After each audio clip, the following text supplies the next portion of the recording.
कमजोर है, तो उसको आरक्षण रूपी बैसाखी दे दिया जाए कि वो आरक्षण रूपी बैसाखी के सहारे चले और दूसरा पैर उसका काम करे और वो उस अपने लक्ष्य तक पहुंच जाए। लेकिन आज उस बैसाखी को परमानेंट हथियार बना लिया गया। इसी कारण जो है सन 1992 में इंदिरा साहनी केस में माननीय सर्वोच्च न्यायालय ने कहा कि आरक्षण के लिए क्रीमी लेवल व्यवस्था होनी चाहिए भारतीय संविधान में, कि जो क्रीम की परत हैं जिनको आरक्षण का लाभ मिल गया उनको आरक्षण सूची से हटा दिया जाए और जिनको नहीं मिला है उनको आरक्षण दिया जाए। लेकिन भारतीय संविधान में जो व्यवस्था की गई आर्थिक, सामाजिक और शैक्षणिक दृष्टि से पिछड़े हुए लोगों के लिए आरक्षण है, उसमें कहीं जाति नहीं है, लेकिन सामाजिक को नेताओं ने जाति बना दिया। आज सामाजिक दृष्टि से पिछड़े हुए तमाम ऐसी जातियां हैं जिनको आरक्षण का लाभ नहीं मिल रहा है। हम एक मिनट आपको रोकेंगे। आज आरक्षण शुरू किया गया था तो ये था कि सवर्ण को बड़े आदमी माना गया। आज़ादी के बाद जब आरक्षण लागू हुआ तो ये उसमें बातें आई और ये बातें सरकार के खाते में भी दर्ज है कि सवर्ण अगर है तो वो बड़ा आदमी है और अगर वो कोई हरिजन, बैकवर्ड इन बिरादरियों से है तो वो गरीब है। लेकिन जो आज आरक्षण पा के सवर्ण से भी कहीं ऊपर निकल गए हैं उनको पुनः आरक्षण में जी, इसीलिए तो क्रीमी लेयर व्यवस्था की बात माननीय सर्वोच्च न्यायालय ने किया कि वो आरक्षण का लाभ पा करके वो सवर्ण से भी ज्यादा ऊपर अप हो गए हैं। जैसे अभी राष्ट्रपति हमारे थे कानपुर के रामनाथ कोविंद जी वो अनुसूचित जाति से आते हैं।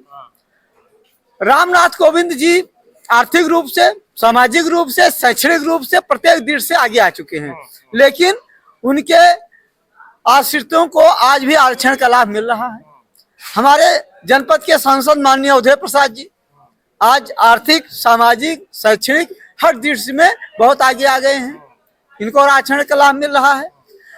रामचंद्र यादव जी हैं, विधायक जी हैं, उनको आरक्षण का लाभ मिल रहा है। इस प्रकार से तमाम ऐसे नेता जो मेरी जानकारी में हैं जो उनको आरक्षण का लाभ मिल रहा है वो सवर्णों से बहुत ही आगे हैं और उनको सूची से हटा देना चाहिए। आप ये चाहते हैं कि अब जातीय व्यवस्था आरक्षण में खत्म की जाए? जाति ही समाप्त कर देनी चाहिए, जाति ही समाप्त कर दी जानी चाहिए।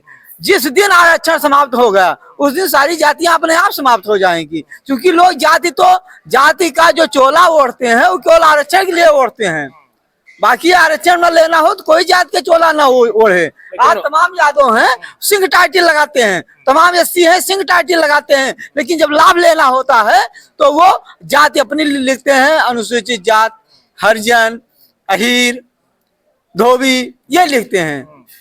लेकिन ब्लेम तो लगाते हैं सवर्ण पर, ब्राह्मणों पर कि ये जातिवादी ये होते हैं और जाति का चोला ये ओढ़े हुए हैं।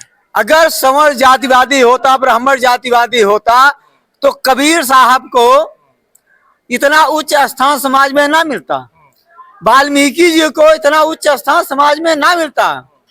इस प्रकार तमाम ऐसे संत हुए, तमाम ऐसे नामवर व्यक्ति हुए जो अनुसूचित जाति के थे।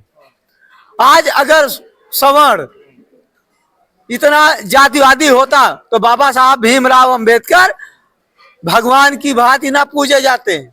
उनको अगर भगवान की भांति पूजने का कार्य किया तो वो ब्राह्मण ने किया और किसी ने नहीं किया, उसकी देखा दाखी सभी करने लगे। तो सबका सम्मान, सबका उत्थान ये करने का कार्य ब्राह्मण करता। आज समाज में कुछ लोग कहते हैं कि यदि अगर अन्य जातियां, ब्राह्मणों की अतिरिक्त अन्य जातियां यदि मंदिर में चढ़ावा ना चढ़ाएं तो ब्राह्मण खाने बिना मर जाएंगे। लेकिन मैं कहना चाहता हूं कि मेरी गांव सभा है, उस गांव सभा में कोई भी ऐसा ब्राह्मण नहीं है जो कथा वाचता हो, जो किसी मंदिर में पुजारी हो, जो कहीं दान से पा करके कोई अपनी जीविका चलाता हो।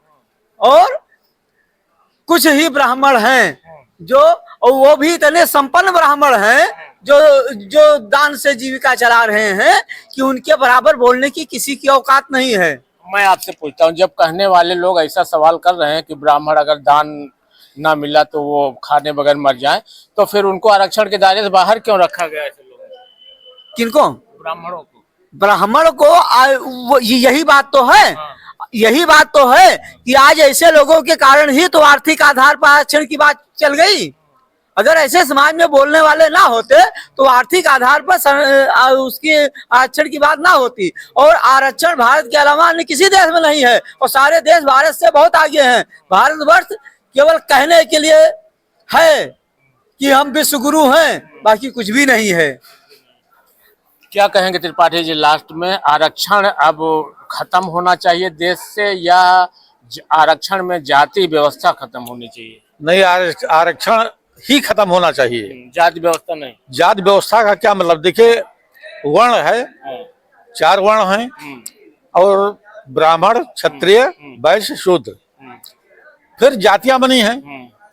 तो ये तो समाप्त नहीं हो सकती, जाति तो नहीं समाप्त हो सकती, क्योंकि ये सनातन है।